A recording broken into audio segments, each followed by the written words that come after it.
So I'd like to extend a warm welcome to Sue Woodall, who has over 30 years executive experience in procurement, consulting, operations in complex industrial, technology, retail, services and government sectors. Prior to her breast cancer diagnosis, Sue was the Chief Procurement Officer at the New South Wales Government, driving social and commercial outcomes for the state, influencing spend of over $30 billion.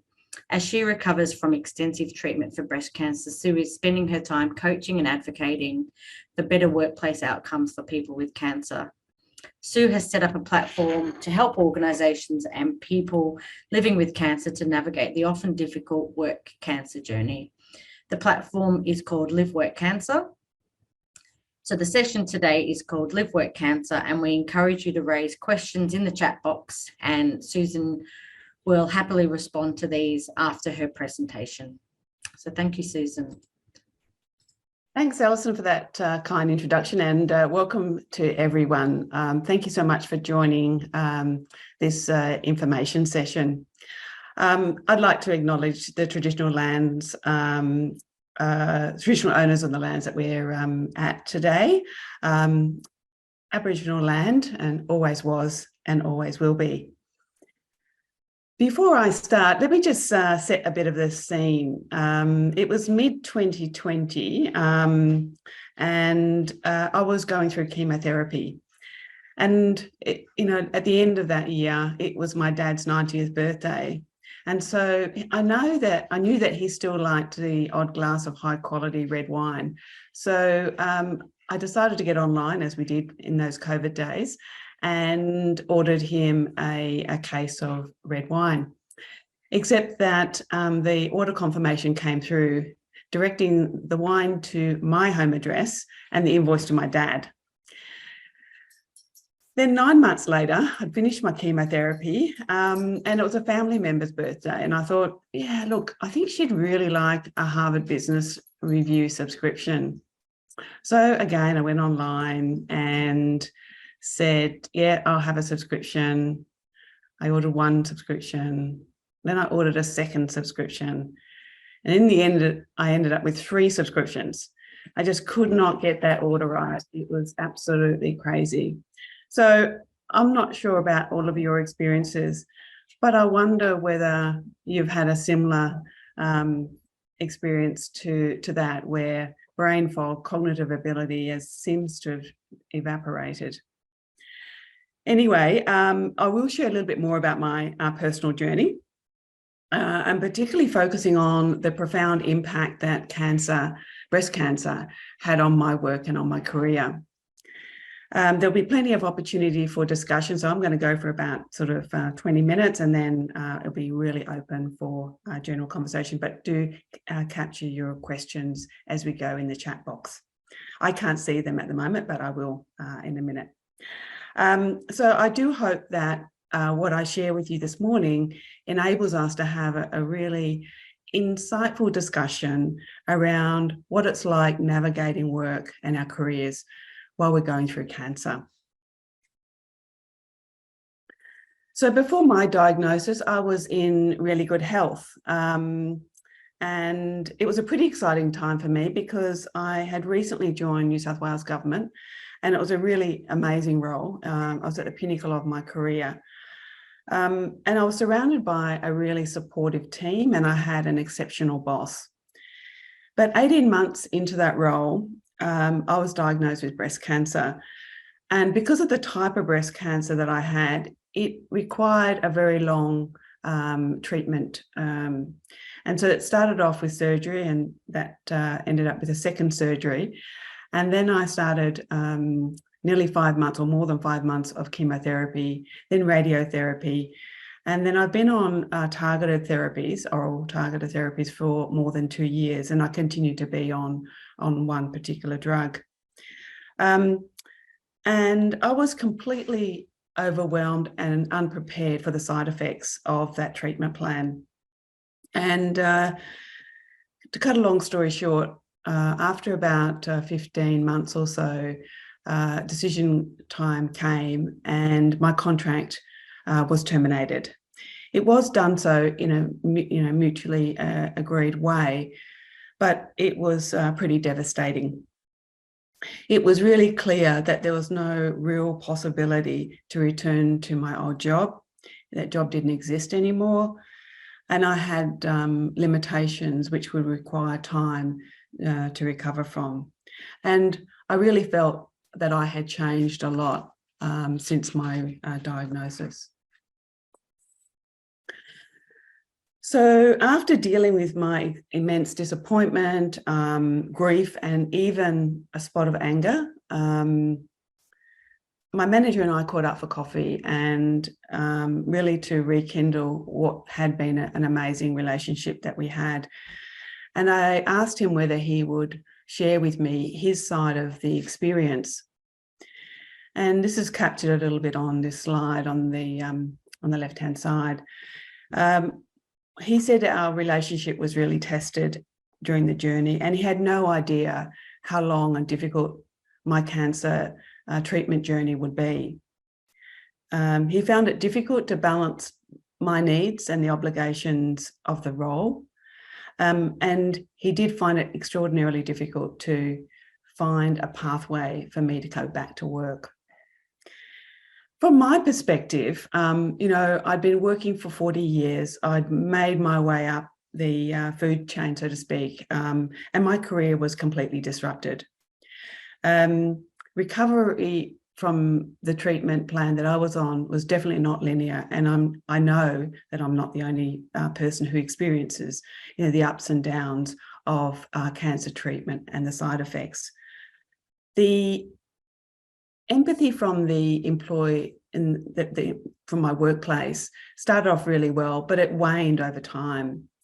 And over the course of time, my confidence in myself and my abilities and who I was changed. It diminished.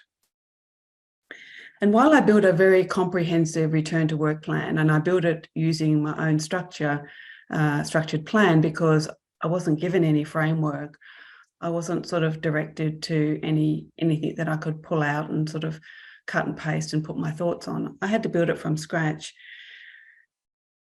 That extensive work plan, while it was return to work plan, while I was acknowledged, wasn't enough to get me back to work. But on the positive side, since I haven't gone back to my old job in my old employer, I have experienced tremendous post-traumatic growth. My life, my purpose has changed, and it's really invigorating for me. So my return to work plan consisted of two parts. Firstly, I wanted to make sure that my workplace, my manager, HR, understood all of my current treatment, the treatment that I hadn't had that was planned, and also the frequency of that treatment. So pretty much the routine of treatment. And then I explained with great detail the side effects that I was experiencing. Not just a physical side, but also the cognitive and the psychological impact that the treatment was having on me.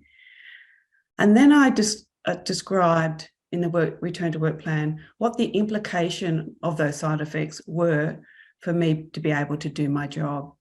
And things like the fact that I was immune compromised, so I couldn't actually engage with a lot of people, rest periods and the like. The second part of my return to work plan described what objectives I wanted to achieve and what adjustments to my routine, to working while I was still going through treatment and recovering from that treatment. Those are what adjustments did I need? So apart from the objectives, I also described what my concerns were, what my fears were.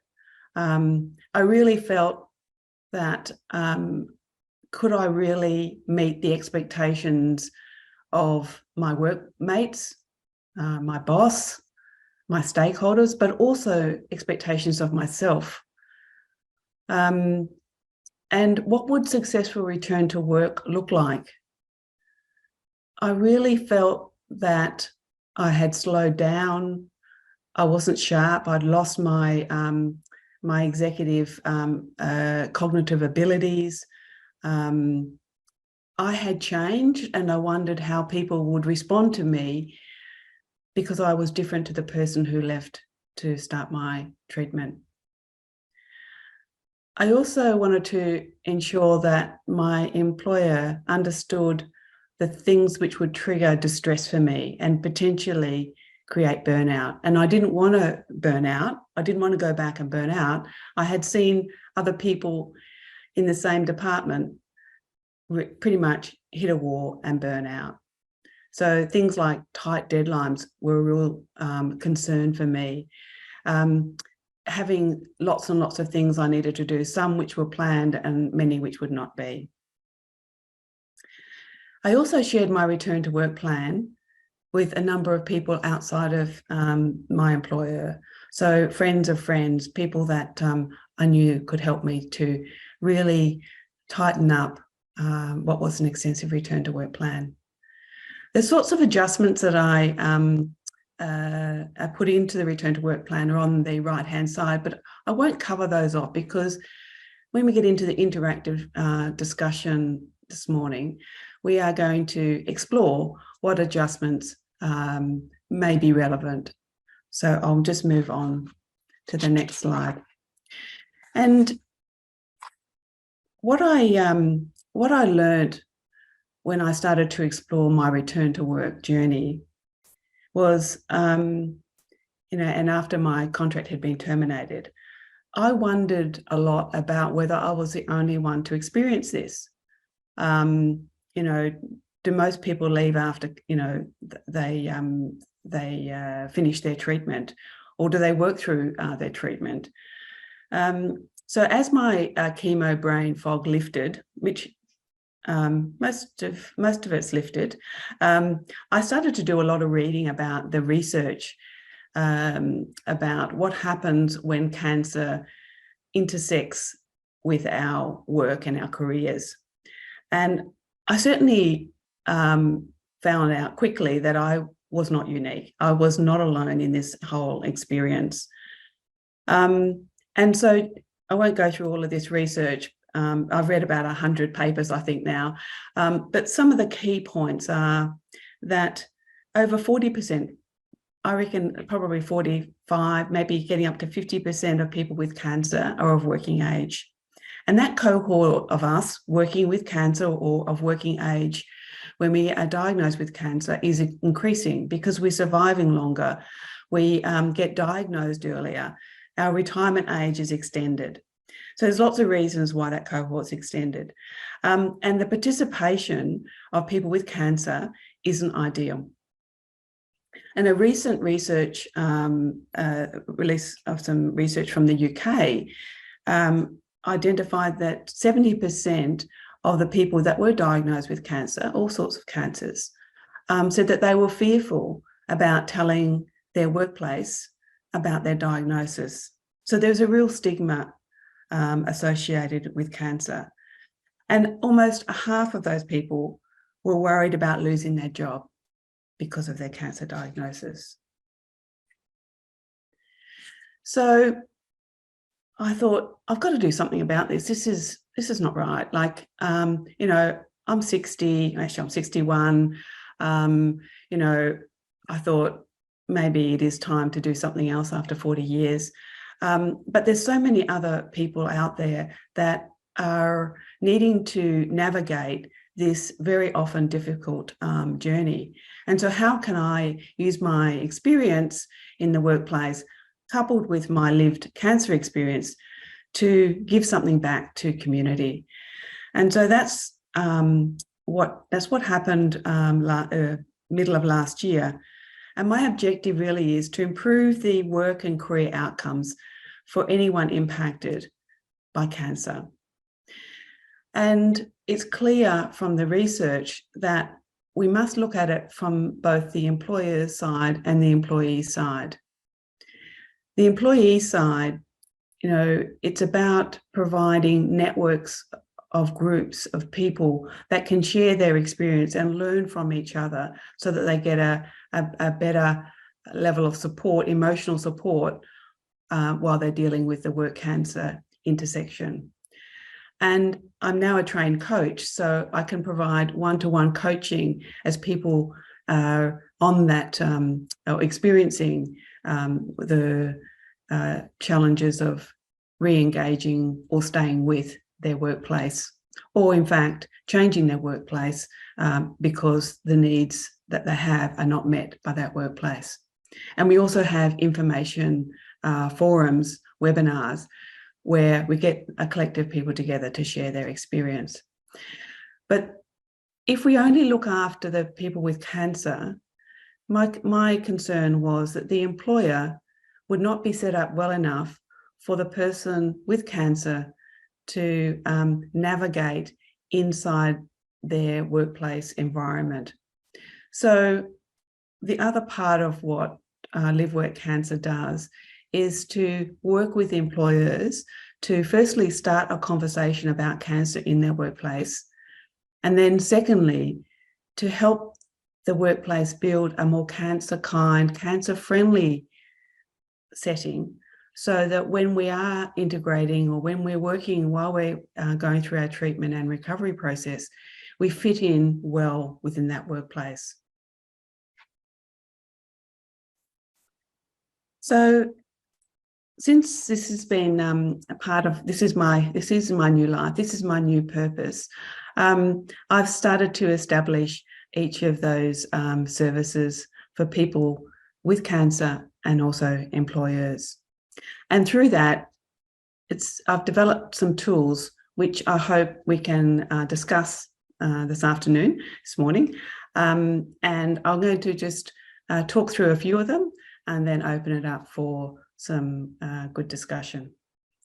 The first one is top tips to start a conversation at work, and also top tips about working through or after treatment. So in terms of starting the conversation, I would encourage people that are diagnosed with cancer to take the time to disclose the cancer diagnosis with your manager and potentially plus a human resources or people and culture person.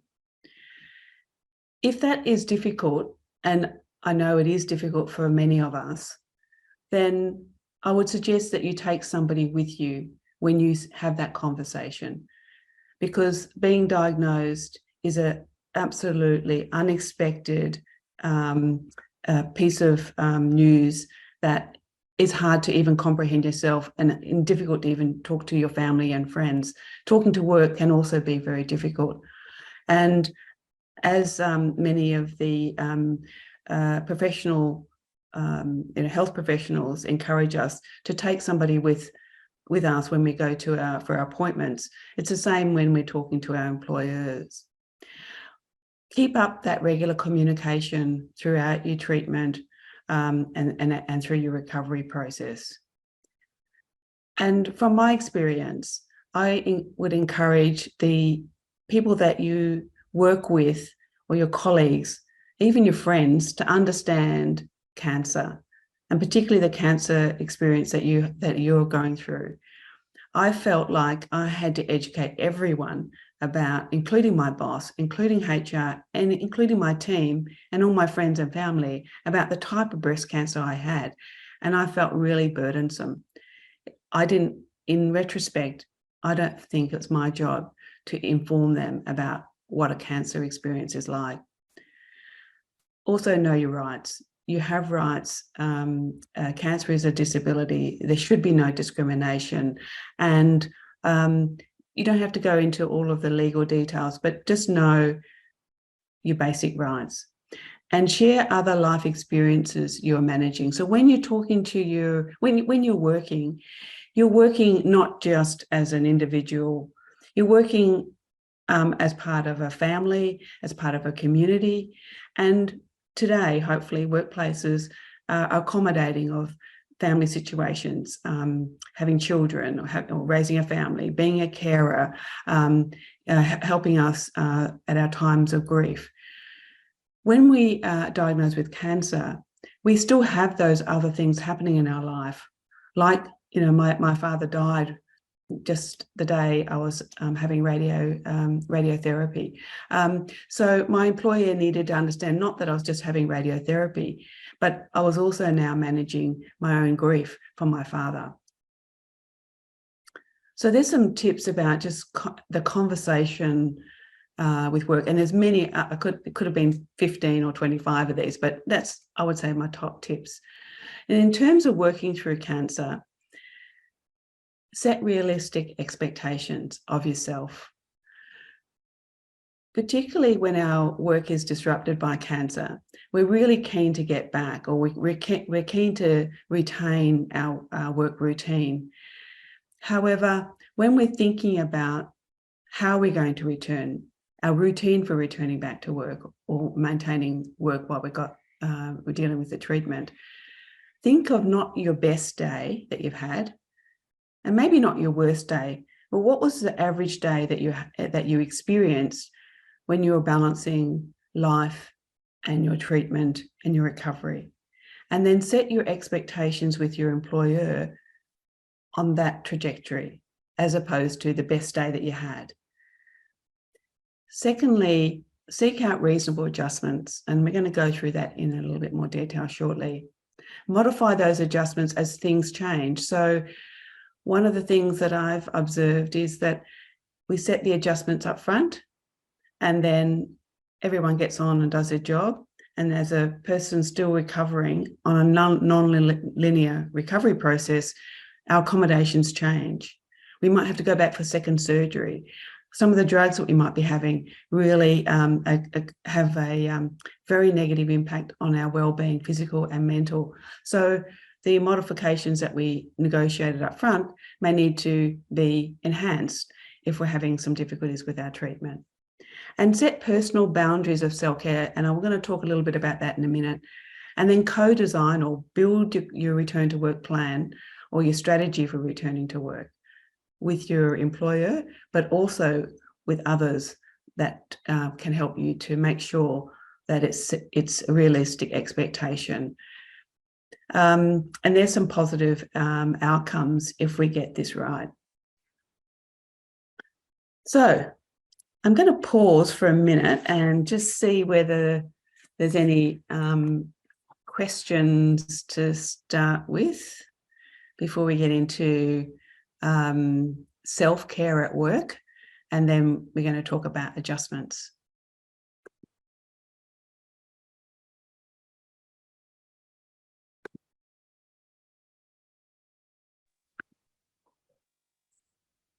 Can you hear me, Sue?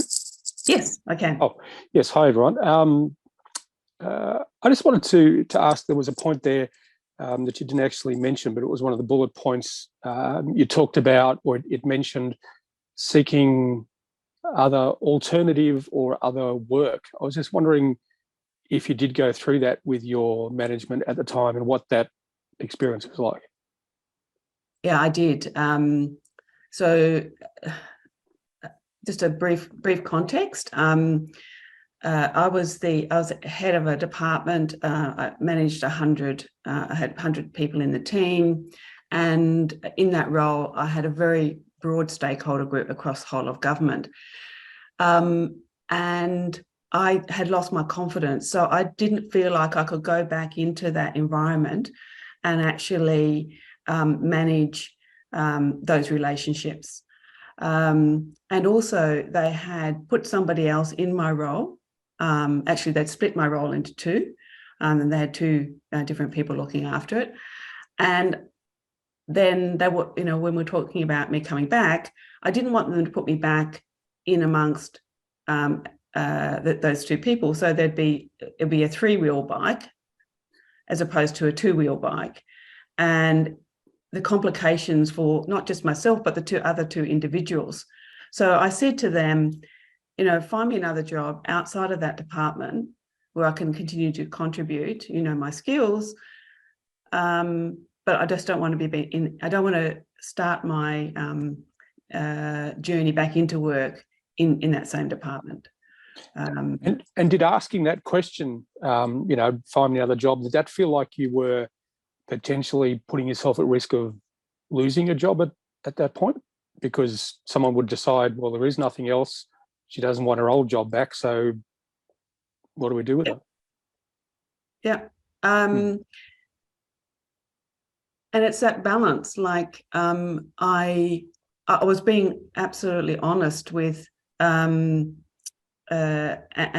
true to the experience that I was living, and I knew that it wouldn't have worked for me, and I don't think it would have worked for the others. And but like it's not like I was in a small business; I was in a big business. So I felt like surely there's another way of getting you back. And previous to that, just as I was diagnosed, or I was actually running another department for a short time, because there was the Small Business Commissioner role was vacant, and they wanted someone to run the department until the commissioner started. So I'd proved myself outside of that department anyway.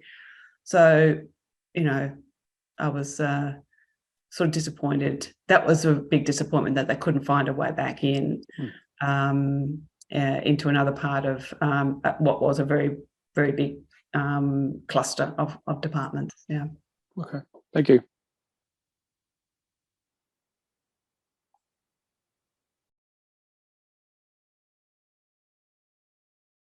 Any other questions?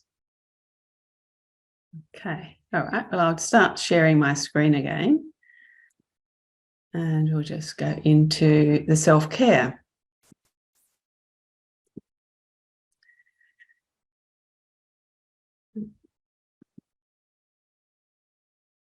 So I built this self-care model as part of support for the network that I set up for women. We now have a network for men as well, and we'll soon have a men and women's group too, because some people like to have mixed genders. And we'll also have a group for carers, for people that are caring for people with cancer.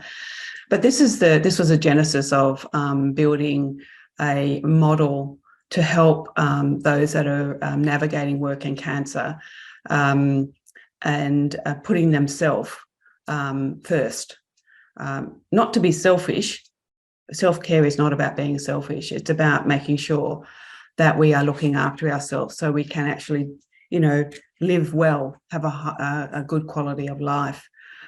And so the self-care model is based on a couple of key questions, like what invigorates you, what heals you, what drains you.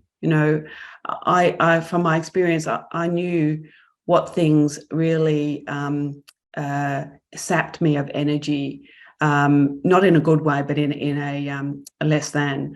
But I also knew what excited me and what gave me a new passion to continue to live a full life. So the framework explores the areas that are most relevant to each of us, and this section in the middle here, where it says prioritise mental health, prioritise physical health, that section in the middle is really an opportunity to individualise what are the priorities for your self-care. For me, it had been around my mental health, but I had a psychologist, so I was in pretty good shape. But my physical health was seriously impacted through the long treatment plan. And so for me, one of my priorities was making sure that part of my day was always focused around my physical health. Another part of my self-care was making sure that I maintain my relationships. I am a very relationship-oriented person. And what had happened both through COVID, because my diagnosis and treatment's been mostly through COVID days, had been seriously impacted. And because I was no longer working, I didn't have my work colleagues. I've kept in touch with a few, but even so, it's over Zoom. It's not, catching up around the kitchen or going out for coffee together. and setting boundaries. And what I've found through the network group for women is that this is where they find self-care most difficult. Really being able to balance all of the needs of their life, including their cancer treatment, as well as their recovery, as well as their family, their friendships, their work colleagues. And as they're going back to work, they're trying to balance so many new things that it causes them to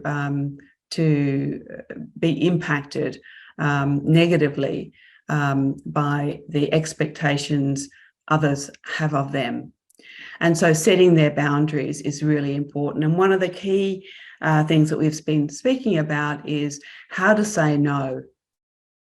And it sounds like an easy thing to say, but in reality, it's really difficult, because when we're talking to our workplace or even our families, they're used to us doing these things, but we don't have the same level of energy anymore. We might still be suffering from brain fog. We might have some physical limitations, or we might have some anxieties that are now a part of our life, which really impacts how effective or how we can do things today versus what we used to do prior to our diagnosis.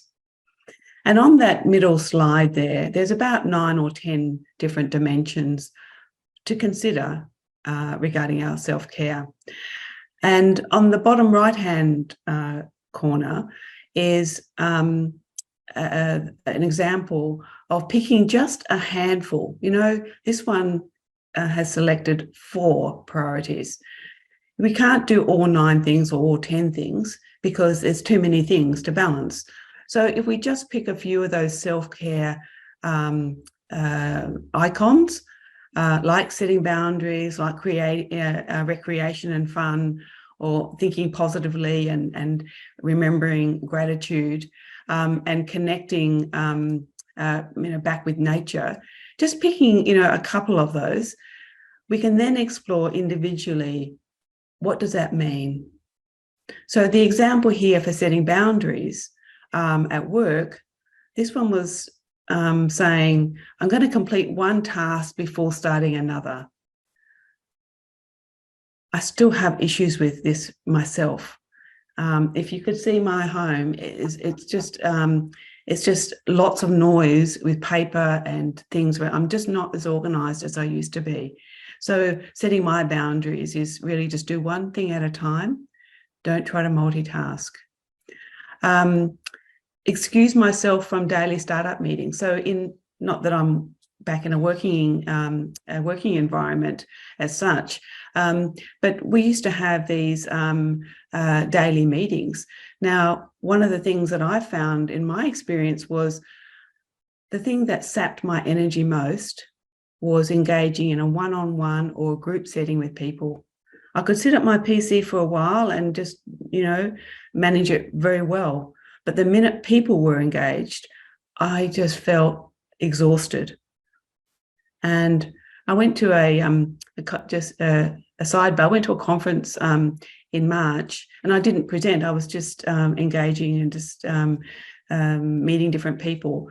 I came home, and for a week, I was absolutely spent. I was back to having afternoon naps.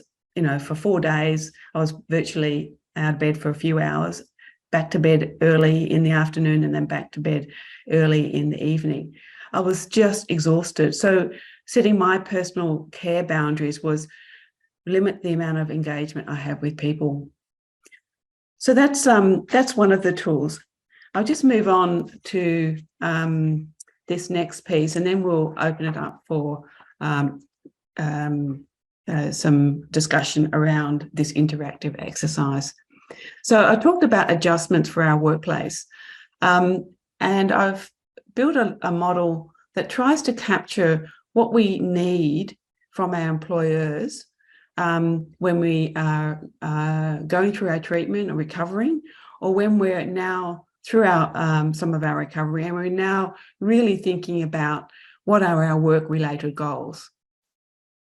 So I'm going to come off, stop sharing, and actually what I'll do is I will, I won't, so maybe we can just open it up for everyone to come off mute and think about and share with each other what sort of adjustments do you think you might need as you go back to work, as you're working through your recovery, or now that you are feeling much better and maybe not fully recovered, but definitely ready to focus on work again. What sort of things do you think of in terms of adjustments that you could ask for, ask your employer for?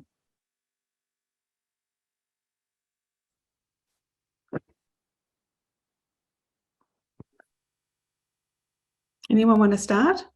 Okay, maybe I'll start. Well, actually, I work for New South Wales Government. I work for TAFE, New South Wales. TAFE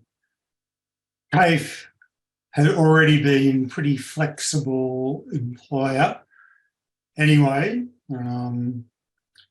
So, I mean, I can't remember what happened when I, announced I was diagnosed with pancreatic cancer, and it all happened pretty quickly. I ended up in hospital. I was actually in hospital for 3 months because I contracted C. diff from the operation.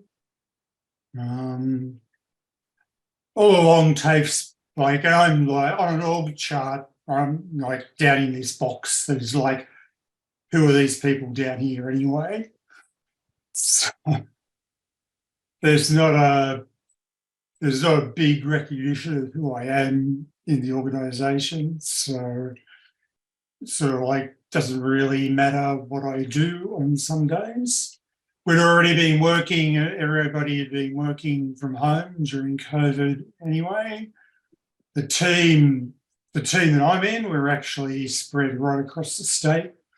I live in Armidale, other people live in Coffs Harbour and Taree. Maybe there's one or two people in Sydney. And so TAFE's been fairly relaxed about it. At least my boss has been relaxed about it all the time. So relaxed, I feel guilty when I actually, I have to take afternoon or a few hours off in the afternoon to have a rest just because I'm having a bad day or I'm tired, frustrated. I had a Whipple operation, and so with the Whipple comes lots of other complications that probably don't exist with breast cancer. So things like, I can never get a second word right, but hepatic encephalopathy or something like that, which sort of means you're going a little bit crazy. Mm-hmm. And certainly, I don't know, I've really lost a lot of degree of tolerance with things going right. So often the answer to that is walk away and just do something else completely different for a little while. But yeah, I think my boss has probably had experience with cancer, and she realises just how difficult it is to get back to work. And really, my get back to work plan was, well, just see how you go, and if you've got to stop working for the day, stop working for the day. Mm-hmm. But still, I was away for 3 months, more or less away for 3 months.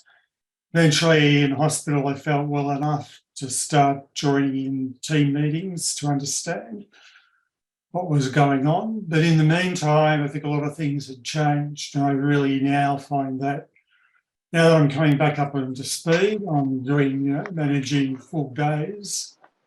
I find it frustrating that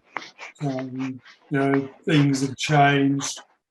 I don't seem to understand why or understand what's happening. But anyway, that's more or less where I'm at today.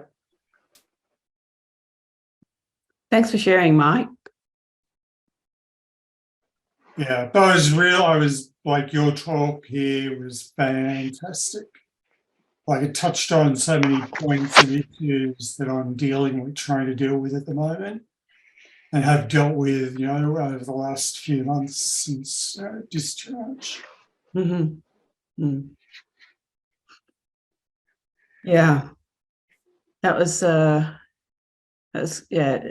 Thanks for sharing. That was a lot of content there. A lot of I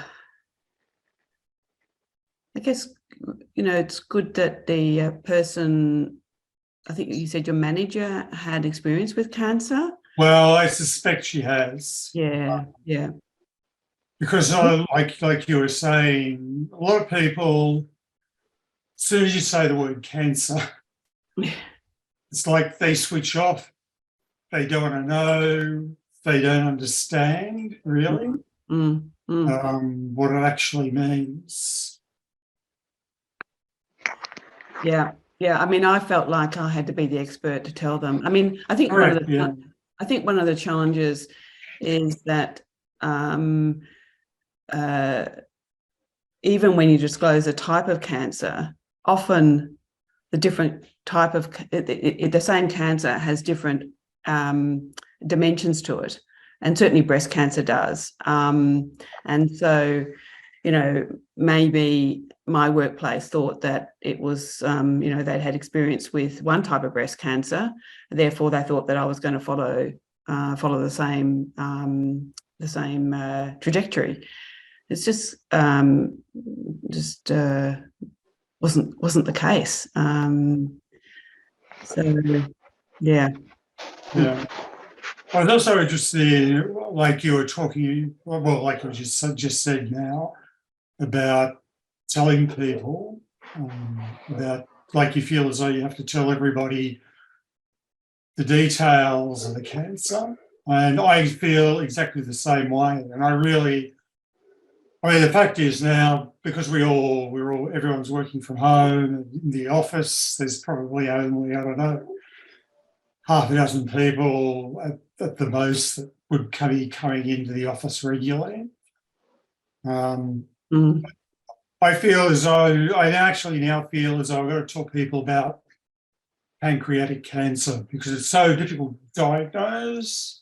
It's so difficult for people to realise they might have it or be at risk of having it. And when the diagnosis, I was lucky, I got caught really early. But a lot of people don't get caught don't find out until stage 4. Yeah. And then, they might only have anything from weeks to months to a year left. And, I sort of feel as though people need to be made aware of that. Yes. Yeah.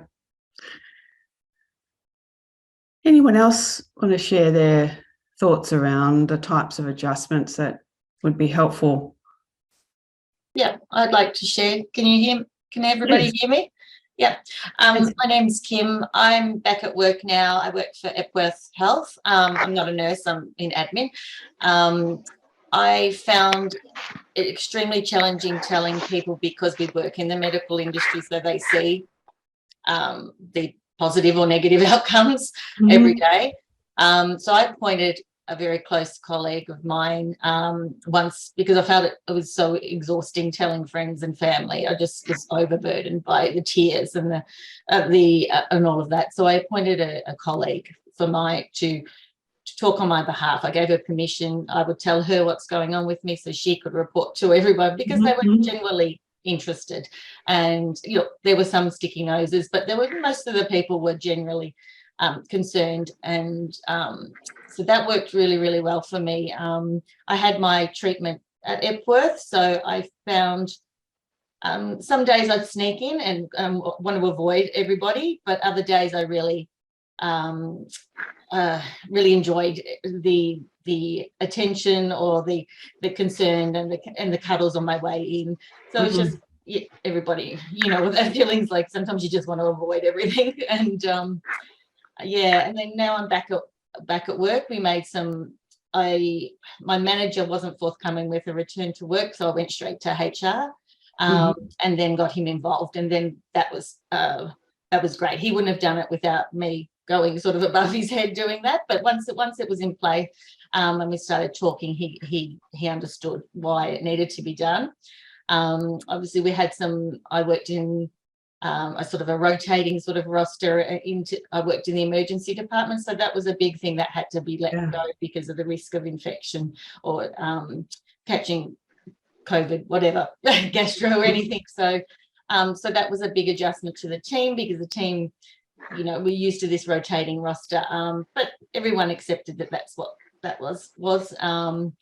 Now I feel that I'm back to sort of 3 or 4 days at work. I'm back to pretty much myself. I just have to remind myself, I do get that brain fog still, where I find myself apologizing for forgetting things. But it's, you know, I do sort of laugh at it and go, oh, well, that's just my chemo brain from, 6 months later.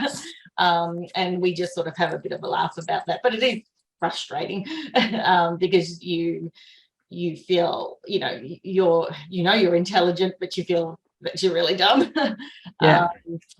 But yeah, I really love being back at work as and look, and I have close friends around going, you're working too much, da, da, da, da. And I said, but I really enjoy the company, and I really enjoy, I do see other people with cancer coming through our cancer rehab programs and things. And I don't obviously tell them my journey, but, I find that I'm probably better at my job because if they're a little bit narky, or that when they present to the desk, I have an understanding there, and I just take that in my stride now. So I think, much as that none of us want to be on this journey, we learn some things and learn things about ourselves, and we change because of that. So anyway, I think we all, if we're returning to work, you do have to push a little bit, and know what you advocate for yourself, and have people around that will support you. Get a trusted colleague that will help you share your voice. Yes, I mean, I'm really pleased that you went to HR when you felt that your needs were not being met through your direct line manager. That is, it's often the case that what I'm hearing through the network group is that the experience has been great with a particular manager, and then that manager leaves or gets promoted, and you have to go through the same thing again, which is really one of the messages that I'm amplifying in the workplace, because our support, our adjustments need to be independent of who we report to. So that if you set up a really good process and a good framework with your current boss, then if that changes, you don't have to do it again. It continues. And those accommodations, that approach between you and your manager are retained. And I think, workplaces can do with some ideas as to how that might happen. Getting a sponsor, for the person with cancer. So the manager changes, but you've always got this sponsor there, someone that you can go to outside of HR, which is, working primarily through policy. This sponsor is working through the quality of life, the best work outcome for you while you're going through a blend of life as you used to have it, plus cancer.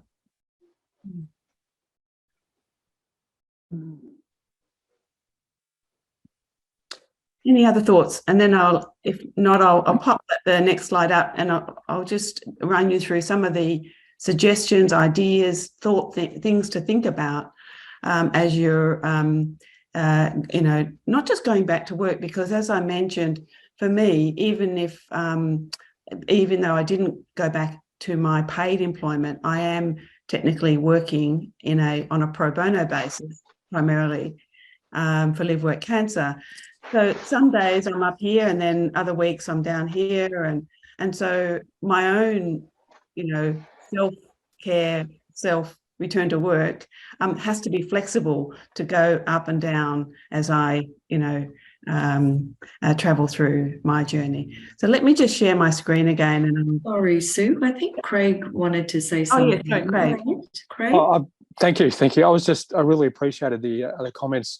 I'm just in the process of beginning the transition back to work after treatment. And I guess where I'm at is just very confused. Kim mentioned, I think, that and other people have said that they've changed. I certainly feel like I'm a different kind of person than I was before this. So I'm not 100% sure I want to go back to being the person at work that I was. And at the same time, I'm not sure that I can do it. So yeah, that I just wanted to say that's where I am. So I feel like I've got to do a lot of thinking and feeling my way through this to find out what it is I actually want to do now. That's just where I am. Yeah, I get that, Craig. I really understand that. Okay, so this is, I guess, a map of some of the types of adjustments that you might consider, not just as you're going back into work or as you've just been diagnosed, but I would recommend that you and your employer, your manager, HR, revisit these types of accommodations periodically. As we've already mentioned, things go up and down through our recovery process. So things, what I find typical is that our employers are very comfortable, changing our start times or end times or the number of hours we work in a week or a day, giving us breaks. But some other things are quite important in the schedule. The number of interruptions and distractions that we are needing to manage.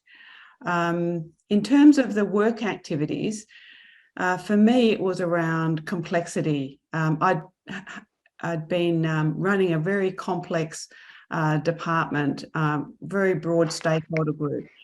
And I knew that cognitively, I couldn't go back into the same level of complex environment.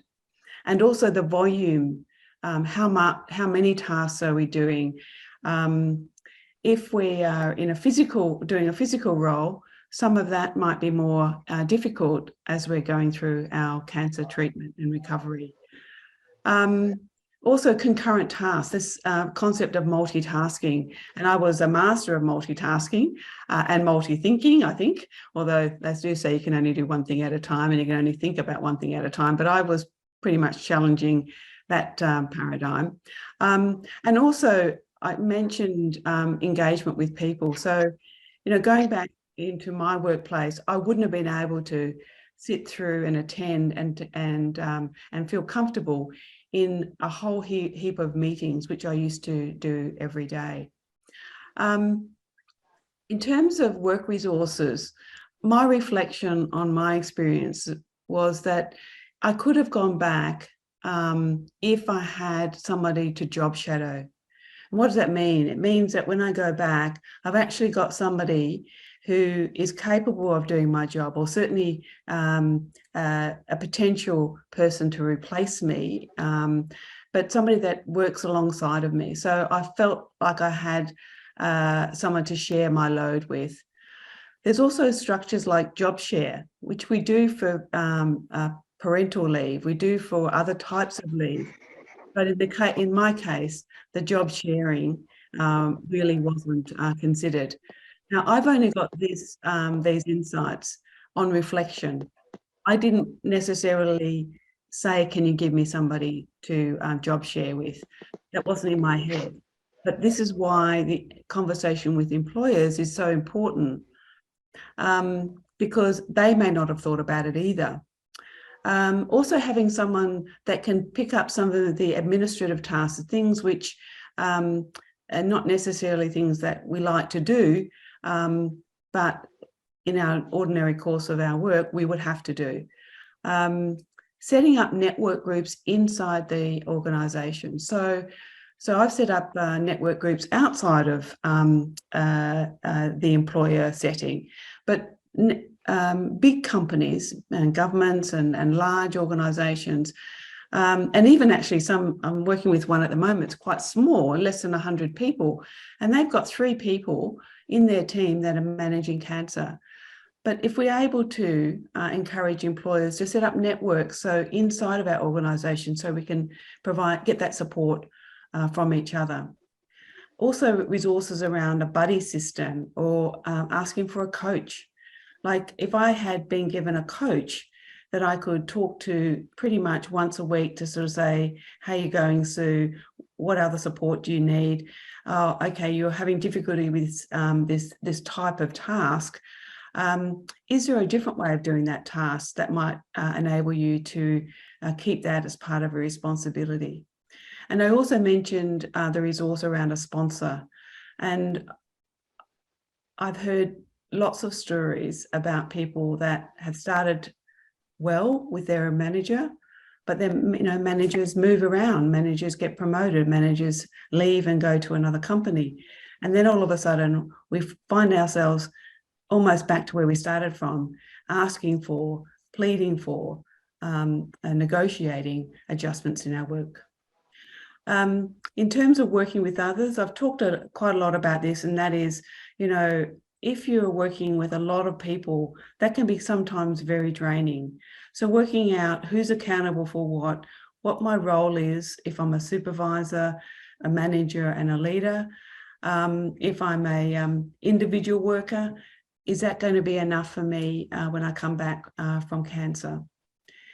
Work performance is also a very important thing, because as we've all, many of us have shared today, we change.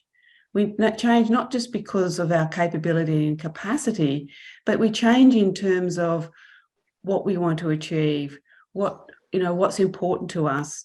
And so that needs to be reflected in the performance standards that we go back to. If we have high risk tasks now, in the hospital setting or in a sort of a manufacturing setting, if we're not really feeling all that together, we've got some brain fog, then don't give us tasks where there's a high risk of either damage to ourselves or injury to ourselves or injury to others, or we're making decisions which are going to impact people that have a high risk. Also, the level of stress. I found stress extraordinarily easy to manage when I was, before I was diagnosed with cancer. But since then, stress really has a debilitating impact. It really saps my energy. In terms of other expectations, making sure that we've got social interactions, if that's what is energy giving for us. If we're having issues with brain fog, then maybe having the instructions written down so that we can follow them. I mean, I have to write things down as soon as it comes into my brain, because it doesn't stay there very long. And also some emotional support over and above the work that we do, over and above our responsibilities, just that personal care while we're in our working environment.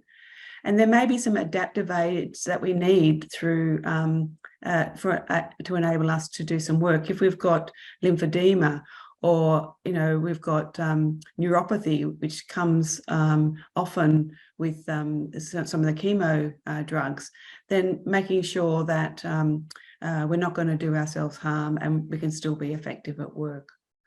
So that's not an exhaustive list, but I would say, comprehensive list of things to think about as you're journeying through work and your cancer experience.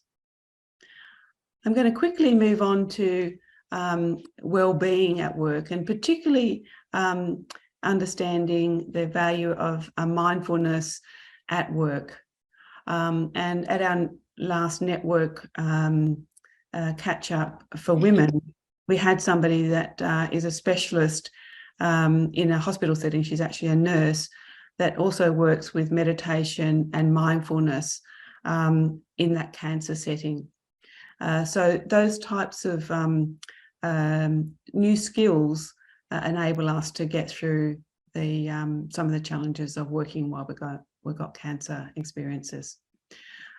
So I'm going to stop there now and open it up for any conversations, any discussions, anything that resonated with you, or any thoughts.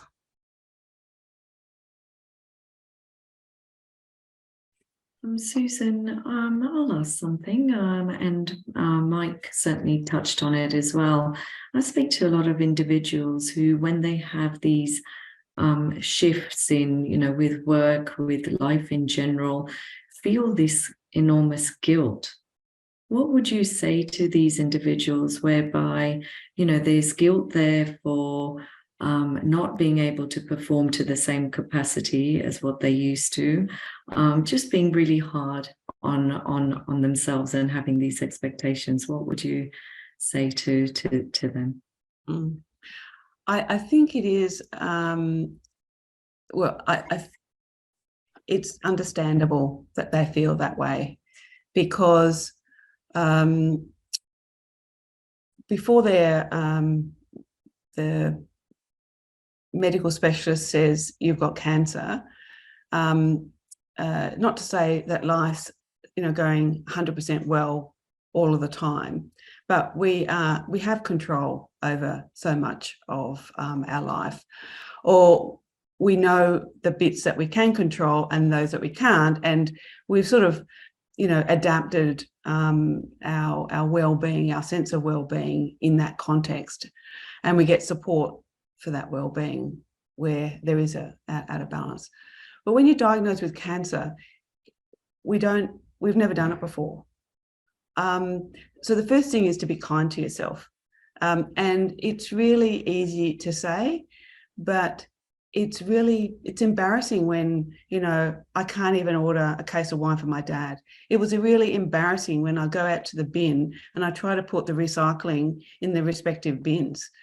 I feel like even today or yesterday when I did it, I get it completely mixed up. That's not who I was. And so I think it's a sense of understanding that there's a reason why you're having these new experiences. There's a reason why, to some extent, you feel out of control. And in terms of the workplace, that's why I talk a lot about the disclosure. We feel comfortable, most of us will feel comfortable if somebody passes away in our family, going to our employer and saying, look, this has happened, my dad's died. And or going to work and saying, hey, I've just found out that I'm pregnant, you know, and, you know, hopefully that's a good, you know, it might be a shocking piece of news. It might be, oh my God, I never thought that would ever happen. However, our workplaces, our communities in that setting are used to those experiences. And most people don't say the wrong thing. They don't, you know, but they say, oh, you know, have good empathy and understanding. But the cancer experience is different. And I don't know why it is different. but it is different, and it's not something that you get cancer and then tomorrow you're free of cancer. There's lots of things that have to happen for you to be diagnosed with in remission, or it's now under control, and etc. So I think it's important to just be upfront with the people that you're talking to, be that at work or at home, and saying, this is what's happening. I really like the idea that, that Kim raised, and that is having one person be the messenger, the amplifier of the messages, so that you don't feel burdened with having to tell everyone. And I think this is where that these sorts of forums are really, really valuable, because we're trying to demystify, we're trying to destigmatize cancer and what that means to us as individuals. I mean, we don't die tomorrow because we've got cancer. We've got a journey that we've got a life to live with cancer. And it can be, it can set you on a completely different positive trajectory. And that's what I've experienced, but I didn't experience that when my boss said, okay, well, how about we terminate your contract? I mean, it was devastating. That the network I had around me enabled me to think about what was possible after that. I don't know whether I'm answering your question, Ashley. Absolutely, you are. And I think that's just so key. You empower people and advocate for individuals that having gone through that experience. And I think that is incredibly special. And I think, what you've highlighted as well, that each person is unique and very different in terms of what their needs will be. So that disclosure is all the more important because it's relevant to that individual. I also liked what Kim shared, about having those moments of embarrassment or something, and dealing with that through a bit of humor and, sort of laughing off that chemo brain. But it's thank you so much for that. And it's absolutely exceptional work that you do, Susan. So thank you. I'm sure everyone in this group feels that way too. Yeah, I think there's just my oncologist, when I told him that my position had been terminated, he said, that's terrible. There's such a gap in, support. So we have medical support, and we have nursing care, as well as our oncologists and our radiologists and our, GPs and everything. We also have our nursing support. And I couldn't have got through this without my nurse. But when the treatment sort of stops, that nursing support goes away. And if there's 40 or 50% of us that are still working, then where's that support for us as we venture out back into that big world of work?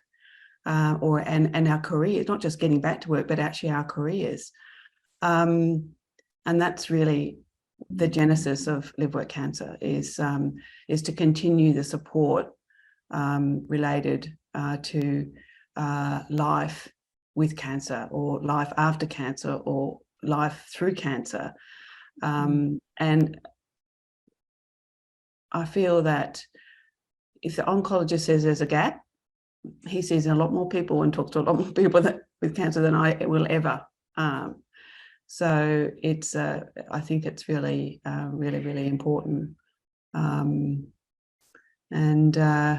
yeah, I've really, PanCare's been really progressive in connecting and exploring this topic, and I really thank you all for facilitating this conversation. It's such an important aspect of cancer survivorship. Yeah. That's very good. Thank you, Susan. One of the other things I'll just I presented at a think tank session last month about the financial impact of cancer, And a lot of the conversation is around the medical cost of cancer. I did my cost of the financial impact cancer has had on us. I was a primary or the sole income earner for more than a decade and still am. And for every dollar I spent on medical costs, my income was reduced by 5%, by $5. So in other words, there's a 5 times greater impact on our income as it was on our costs. And so, you know, with those that are diagnosed earlier with cancer, that's a very, very big consideration and issue for those people to manage. And you know, our financial well-being is such an important part of our overall well-being. Absolutely. Susan, sorry, I'll ask one more question. With regards to promoting and having an enhancement of a cancer-kind workplace, do you have specific programs that you run with employers and other team members in terms of how they can better support an employee with cancer? Are they quite specific, the packages you have?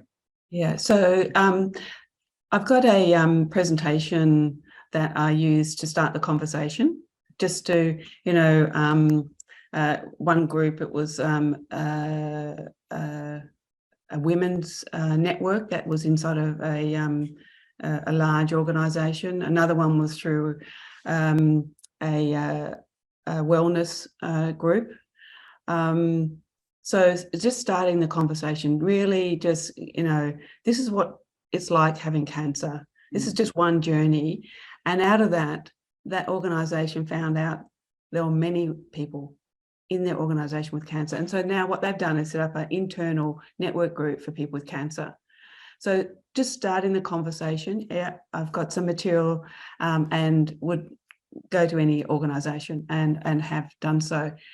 And in terms of the cancer kind, so I'm currently working with a not-for-profit organisation and setting up their cancer kind framework, which is looking at their current policies, but more importantly, talking to people that have had cancer or experienced cancer in their, you know, in their life, and that are working in that organisation to extract from them what their experience was like, and then building a very customised cancer kind protocols and systems for them, and education and training programs for them. So that's work in progress. So yeah. Thank you. So if we wanted to contact you, Susan, how would we go about that? Can we put that in the chat box? Yeah. So I have a website, but there's also an email address. And if anyone wants to join the network group, you can do that through the website, or just an email that that's going to be shared. So TAFE does this thing they call Wellness Wednesdays, which often really, like, I'm too busy really to be attending them. But I'm just, because I want to get the message out about pancreatic cancer, I'm just now thinking, well, maybe this is an opportunity, and if you've got a presentation that you could deliver during one of those sessions. Yeah. Just, you know, generally on cancer. So I'm sure, you know, TAFE's a huge organisation. There's got to be a lot of people out there with cancer as an issue. So yeah, indeed, Mike.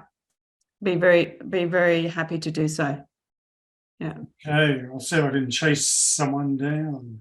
Great, thank you. We take the opportunity on World Pancreatic Cancer Day to have morning tea, and like it's fun. Like I do get up, and the first year I was going through treatment, my work colleague that I that advocated for me, she spoke about the symptoms, and we got the resources from PanCare. So she spoke, but then the following year I spoke, and then this year I will speak again. It's only very small, but it was all embrace it. But my department, have a morning tea. It's just an opportunity to come talk about it, laugh about, talk about our poo and laugh about that, and go, it's if there's a change, do something about it. So I don't know, you just I've got to just try and integrate things into your workplace that's not too heavy as well, so that people do talk about it. Yeah. And there are some really fun, certainly for me, I just shared 2 funny stories about mine, but really, there's many more where that one came from, and I think also, I feel really empowered to talk about it now. I probably wasn't, January, February last year, just when I, had to deal with, okay, all right, well, I'll just go away and do something else now. What will I do? But yeah, there is a really amazing opportunity to grow through this experience, and it's about having your expectations of yourself, people around you that fill your energy tank, and move aside if you're going to deplete it. But humour is a really good way of connecting with people.